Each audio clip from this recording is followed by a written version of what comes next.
Movie की starting में हम एक मिनी ट्रक ड्राइवर को देखते हैं जिसके ट्रक से हिरण का एक्सीडेंट हो जाता है। लेकिन हैरानी वाली बात ये थी कि इतना बुरा एक्सीडेंट होने के बावजूद वो हिरण मरता नहीं है, वो खड़ा हो जाता है, उसकी आंखों का रंग बदल जाता है और अब वो बिल्कुल भी नॉर्मल नहीं लग रहा था। दरअसल ये यहाँ फैले वायरस की वजह से ज़ॉम्बी बन चुका था। इसके बाद हम लोग सियोक वू नाम के आदमी को देखते हैं। ये कंपनी में फंड मैनेजर है और ये काम में कुछ ज्यादा ही बिजी रहता है, जिसकी वजह से इसका डाइवोर्स भी हो चुका है। और यहाँ पर हम लोग देखते हैं कि वो अपनी पत्नी से अपनी बच्ची की कस्टडी के लिए लड़ाई कर रहा था। सियोक वू की बेटी का नाम स्वान है और आज उसका बर्थडे है, इसलिए सियोक वू उसके लिए सरप्राइज गिफ्ट लेकर जाता है। लेकिन स्वान उस गिफ्ट को खोलती है तो वो इस गिफ्ट को देखकर बिल्कुल भी खुश नहीं होती, क्योंकि उसके पिता ने जो गिफ्ट अब की बार दिया है वैसा ही गिफ्ट उन्होंने पिछली बार भी दिया था। सियोक वू अपने काम में इतना ज्यादा बिजी रहता है कि उसे इस बात का ध्यान ही नहीं था कि वो अपनी बेटी को वही गिफ्ट दोबारा से दे रहा है, इसलिए वो काफी शर्मिंदा भी होता है और इसे इस बात का एहसास भी था। स्वान अपने डैडी से कहती है कि मुझे मोम से मिलना है, आज स्वान का बर्थडे था, इसलिए सियोक वू उसकी माँ के पास जाने के लिए मान जाता है। अगले सीन में हमें एक रेलवे स्टेशन को दिखाया जाता है जहाँ पर ट्रेन बुसान जाने के लिए लगी होती है। सियोक वू अपनी बेटी के साथ इसी ट्रेन में बैठता है। इस ट्रेन में काफी लोग थे, जिसमें एक बेसबॉल टीम के कई सारे प्लेयर्स भी थे और इसी टीम में योंग गूक नाम का एक लड़का रहता है जिसकी गर्लफ्रेंड होती है, जो उनकी टीम की चीयर लीडर है और इसका नाम है कि जिन्ही। इसके अलावा इस ट्रेन में दो बड़ी बहन भी रहती हैं और एक गरीब होमलेस आदमी भी इसी ट्रेन में रहता है। ये आदमी थोड़ा संकिसा था। जब इस आदमी से टिकट के बारे में पूछा जाता है तो ये कहता है कि सभी लोग मरने वाले हैं। ये आदमी एक नॉर्मल आम इंसान की तरफ वर्किंग मैन है और इसका नाम है सेंग। इसके साथ इसकी प्रेग्नेंट बीवी है जिसका नाम है ग्योंग। जब ट्रेन चलने वाली होती है तभी उस ट्रेन में एक ऐसी लड़की घुस जाती है जिसके पैर पर किसी ने काटा था। तभी थोड़ी देर में वो लड़की नीचे गिर जाती है। उसे गिरा हुआ देखकर वहाँ के एक अटेंडेंट वहाँ पर आती है और उसकी ये हालत देखकर वो मेडिकल टीम को बुलाती है। दूसरी तरफ से सियोक वू के पास उसके असिस्टेंट का कॉल आता है और वो बताता है पूरे शहर में दंगे हो रहे हैं। जब ट्रेन में ये लोग न्यूज देखते हैं तो ये पता चलता है कि पूरे शहर में भगदड़ मच चुकी है। लेकिन यहाँ सभी लोगों को ये नहीं मालूम था कि पूरे शहर में ज़ॉम्बी वायरस फैल चुका है और लोग ज़ॉम्बी बनते जा रहे हैं। सियोक वू ध्यान देता है, उसकी बेटी तो यहाँ पर है ही नहीं, तो वो अपनी बेटी को ढूंढने के लिए चल देता है। वहीं दूसरी तरफ वो लड़की जिसके पैर पर किसी ने काटा था अब वो ज़ॉम्बी बन चुकी है और वो इस अटेंडेंट को भी काट लेती है और तो और वो लड़की बेसबॉल टीम के कुछ प्लेयर्स को भी काट लेती है। इसके अलावा वो अटेंडेंट भी अब ज़ॉम्बी बन जाती है और अब ये सभी लोग बाकी लोगों को काटते जाते हैं। पूरी ट्रेन में एकदम से भगदड़ मच जाती है। लगभग पूरी बेसबॉल टीम ज़ॉम्बी में बदल जाती है। जो भी सामने आता है उसे ये ज़ॉम्बी काट लेते हैं और वो भी ज़ॉम्बी में बदल जाता है। बचे कुचे लोग एक कंपाउंड से दूसरे कंपाउंड में भाग रहे थे। वहीं दूसरी तरफ सियोक वू अपनी बेटी को अभी भी ढूंढ रहा था। वो अपनी बेटी को ढूंढते ढूंढते एक कंपाउंड में पहुंच जाता है जहां के सभी लोग ज़ॉम्बी में बदल चुके हैं और जैसे ही ज़ॉम्बी सियोक वू को देखते हैं वो इसके पीछे दौड़ने लग जाते हैं। तभी पीछे से स्वान अपने पिता को बुलाती है। सियोक वू अपनी बेटी स्वान को लेकर भागने लग जाता है और इसके पीछे बहुत सारे ज़ॉम्बी पड़ जाते हैं। सियोक वू किसी तरह अपनी बेटी को लेकर एक ऐसे कंपाउंड में पहुंचता है जहां के सभी लोग अभी सही सलामत हैं। वहां पहुंचकर वो जल्दी से गेट बंद कर देता है। वहीं दूसरी तरफ सेंग अपनी प्रेग्नेंट बीवी को लेकर किसी तरह ज़ॉम्बी से बचते बचाते उसी कंपाउंड के पास पहुंच जाता है। लेकिन कंपाउंड का गेट तो सियोक वू ने बंद कर रखा था। सेंग सियोक वू से गेट खोलने को कहता है। सियोक वू थोड़ी देर तक सोचता है कि गेट खोलूं या ना खोलूं, लेकिन जैसे ही ज़ॉम्बी सेंग के पास आते हैं उससे पहले वो गेट खोलकर सेंग और उसकी बीवी को अंदर कर लेता है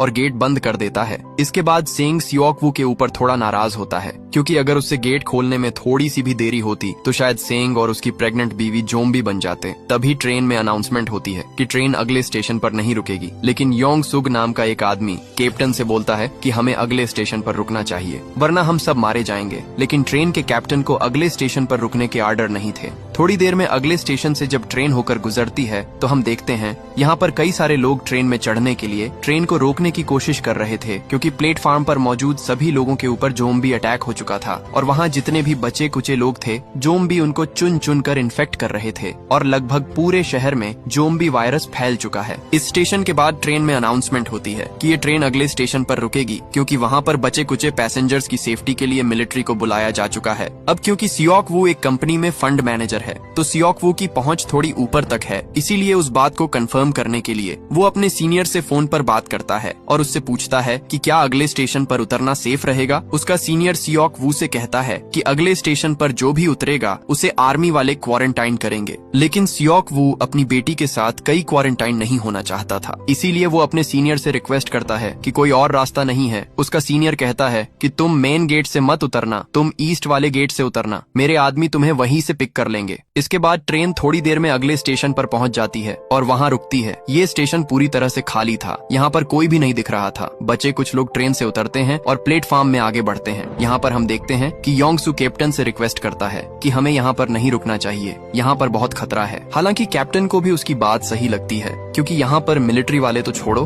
बल्कि कोई भी दिख नहीं रहा था। वहीं दूसरी तरफ सभी पैसेंजर मेन गेट की तरफ जा रहे थे, लेकिन सियोक वू अपनी बेटी के साथ सबसे अलग ईस्ट की तरफ जाता है। लेकिन यहाँ पर हम देखते कि वो होमलेस आदमी भी उनके पीछे पीछे आता है, क्योंकि इस आदमी ने सियोक वू की बात सुन ली थी। स्वान अपने पापा से कहती है कि हमें बाकी लोगों को भी अपने साथ लेकर चलना चाहिए, लेकिन सियोक वू कहता है कि नहीं बेटा, इस वक्त हमें सिर्फ अपने बारे में सोचना चाहिए। स्वान रोते हुए अपने पापा से कहती है कि आपकी इसी वजह से मम्मी भी हमें छोड़कर चली गई, आप सिर्फ अपने बारे में सोचते हो। दूसरी तरफ सभी पैसेंजर मेन गेट की तरफ बढ़ रहे थे कि वहाँ पर हम देखते हैं कि जितने भी मिलिट्री के लोग थे वो जोम्बी में बदल चुके हैं। इतने सारे जोम्बी को देखकर लोगों में भगदड़ मच जाती है। कुछ लोगों को जोम्बी इन्फेक्ट कर देते हैं और कुछ लोग उनसे अपनी जान बचाने के लिए इधर उधर भाग रहे थे। वहीं सियोक वू चालाकी में था, लेकिन ईस्ट गेट पर उसका कोई भी आदमी उसे लेने नहीं आता, बल्कि वहाँ भी मिलिट्री वाले होते हैं और वो भी जोम्बी में बदल चुके होते हैं। सियोक वू तेजी से भागकर अपनी बेटी के पास जाता है कि तभी उसकी बेटी के पीछे भी एक जोम्बी आ जाता है और जैसे ही वो स्वान को इन्फेक्ट करने वाला था कि तभी वहाँ पर सेंग आता है और उन जोम्बी से स्वान को बचा लेता है। इसके बाद बचे कुचे लोग प्लेटफॉर्म से बाहर आ जाते हैं और प्लेटफॉर्म का गेट बंद कर देते हैं ताकि जोम्बी बाहर न आ पाए, लेकिन कांच का गेट कब तक जोम्बी को रोक सकता था। सभी लोग भागकर वापस ट्रेन में घुसने जाते हैं कि तभी कुछ लोग गलत गेट खोल देते हैं और ट्रेन के अंदर से भी बहुत सारे जोम्बी बाहर निकल जाते हैं। अब लोग आगे और उनके पीछे पीछे जोम्बी भाग रहे थे।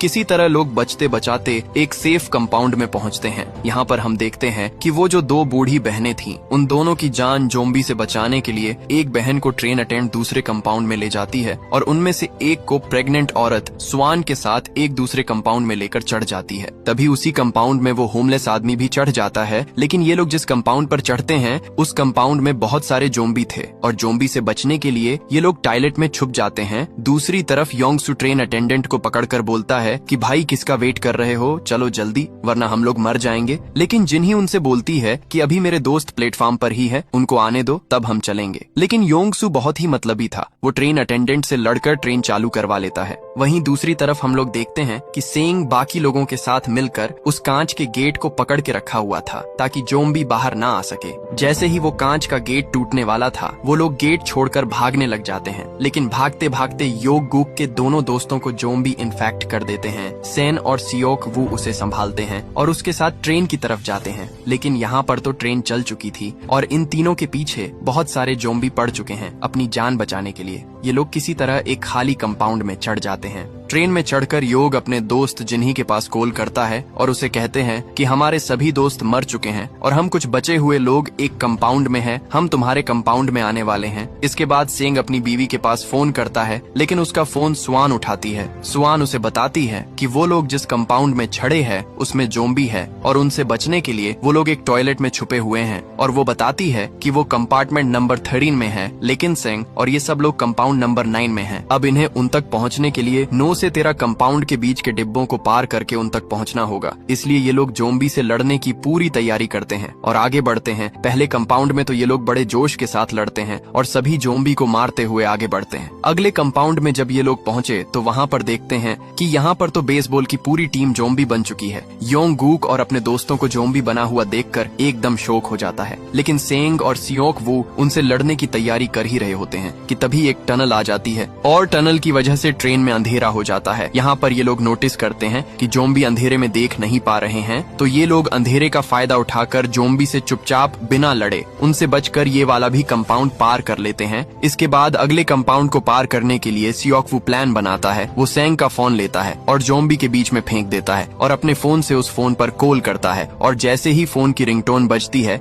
सभी जोम्बी उस फोन के पास आ जाते हैं और अगली टनल आते ही जैसे अंधेरा होता है वो अंधेरे का फायदा उठाकर साइड से चुपचाप निकल जाते हैं। अब सियोक वू अपनी बेटी से मिलकर बहुत खुश होता है और सेंग अपनी बीवी से मिलकर भी खुश होता है, लेकिन ये बाकी लोगों के पास जाते उससे पहले टनल खत्म हो जाती है और ज़ोंबी इन्हें देखने वाले होते हैं कि ये लोग भी टॉयलेट पर छुप जाते हैं। इसके बाद ये लोग प्लान बनाते हैं कि अगली टनल 3 मिनट के बाद आएगी और अगली टनल आते ही हमें अंधेरे का फायदा उठाकर ये वाला कंपाउंड पार करना होगा। इसके बाद योंग वुक अपनी दोस्त के पास फोन करता है और उससे कहते हैं कि हम लोग आने वाले हैं, तुम लोग कंपाउंड का गेट खोल के रखना। जिन्ही बहुत खुश होती है, वो सभी लोगों से कहती है कि मेरे दोस्त आ रहे हैं, हमें उनके लिए गेट खोलना होगा, लेकिन योंग सू गेट खोलने से मना कर देता है। वो कहता है कि क्या गारंटी कि वो लोग अब तक इन्फेक्ट नहीं हुए, अगर वो लोग इन्फेक्ट होते हैं तो वो लोग हमें भी इन्फेक्ट कर देंगे, इसलिए हमें गेट नहीं खोलना चाहिए। बाकी लोग उनकी हाँ में हाँ मिलाते हैं और गेट खोलने से मना कर देते हैं। वहीं दूसरी तरफ जैसे ही टनल आती है और अंधेरा होता है, ये लोग अंधेरे का फायदा उठाकर वो कंपाउंड पार कर रहे होते हैं, लेकिन जब तक ये सभी लोग कंपाउंड पार करते तब तक टनल खत्म हो जाती है और ज़ोंबी भागकर इनकी तरफ आते हैं। लेकिन उन सभी की जान बचाने के लिए सेंग अपनी जान की परवाह नहीं करता और वो ज़ोंबी को रोके रखने के लिए वहीं पर रुक जाता है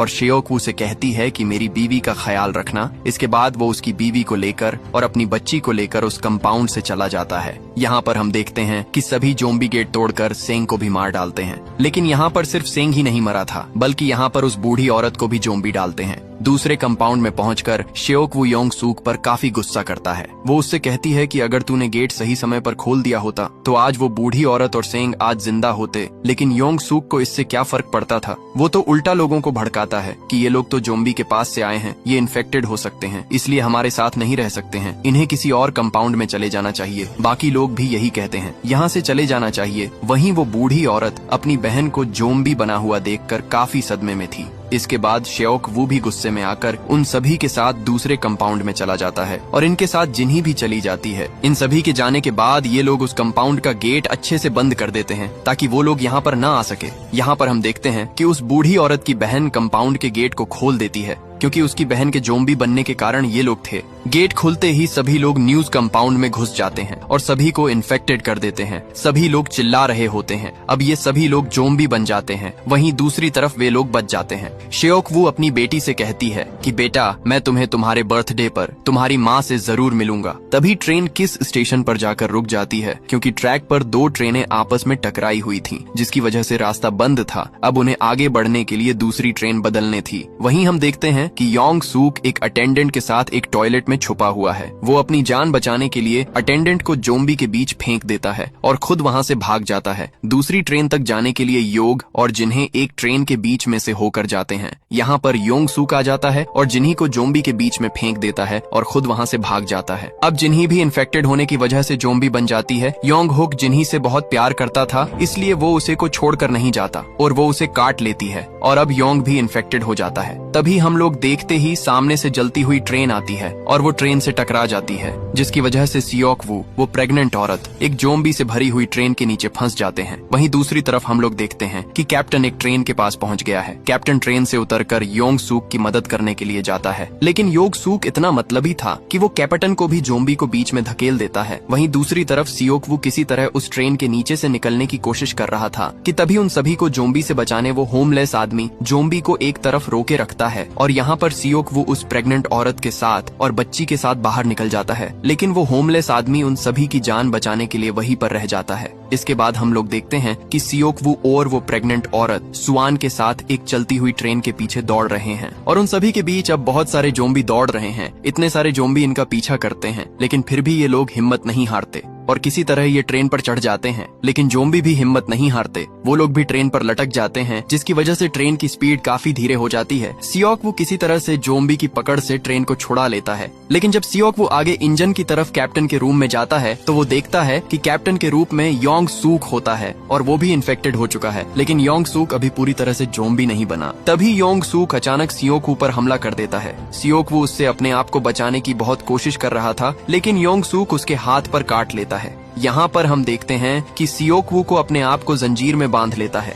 और योंग को लेकर ट्रेन से नीचे खुद जाता है। योंग सुग तो नीचे गिर जाता है, लेकिन जंजीर से बंधे होने के कारण सियोक वू बच जाता है। सियोक वू को पता था कि अब वो भी इन्फेक्टेड हो गया है। वो फटाफट उस प्रेग्नेंट औरत को और अपनी बेटी सुआन को कैप्टन के रूप में ले जाता है। और उन्हें ट्रेन के बारे में कुछ बेसिक सी बातें बताता है। सियोक वो अपनी बेटी से कहता है कि तुम बुसान उतरने के बाद अपनी माँ के पास चली जाना और जब तक तुम बुसान ना पहुंच जाओ इन आंटी के साथ ही रहना। स्वान बहुत रो रही होती है, वो अपने पिता से अलग नहीं होना चाहती थी। सियोक वो भी अपनी बेटी से अलग नहीं होना चाहता था, लेकिन अपनी बेटी को बचाने के लिए उसे ऐसा करना पड़ रहा था। सियोक वो उस रूम से बाहर आ जाता है और खूब रोता है और रोते रोते बेटी के बारे में सोचता है। वो अपने बेटे के साथ बिताए लम्हों को याद करता है और उन्हीं यादों को अपनी जिंदगी के आखिरी लम्हों में अपनी आंखों में संजोए। सियोक वो हंसते हंसते इस ट्रेन से कूद जाता है। दूसरी तरफ स्वान बहुत रो रही थी। इसके बाद हम देखते हैं कि थोड़ी देर बाद वो ट्रेन बुसान स्टेशन पहुंच जाती है। यहाँ पर ये दोनों ट्रेन से उतरते हैं और एक चैनल से होकर आगे जाते हैं कि यहाँ पर बहुत सारे मिलिट्री वाले बैठे हुए थे। मिलिट्री वाले जब इन्हें देखते हैं तो समझ नहीं पाते कि ये एक नॉर्मल इंसान है या कोई इन्फेक्टेड ज़ॉम्बी है, इसीलिए वो लोग तय करते हैं कि इन्हें गोली से उड़ा दिया जाए। जैसे ही वो लोग गोली चलाने वाले थे कि तभी स्वान वही पोयम गाती है जो वो अपने पिता को सुनाने वाली थी। मिलिट्री वाले ये समझ जाता है कि ये लोग नॉर्मल इंसान हैं और वो लोग इन दोनों को रेस्क्यू कर लेते हैं और इसी के साथ इस मूवी का एंड हो जाता है। दोस्तों, आपको ये फिल्म कैसी लगी लाइक और कमेंट करके जरूर बताएं। मिलते हैं अगली वीडियो में।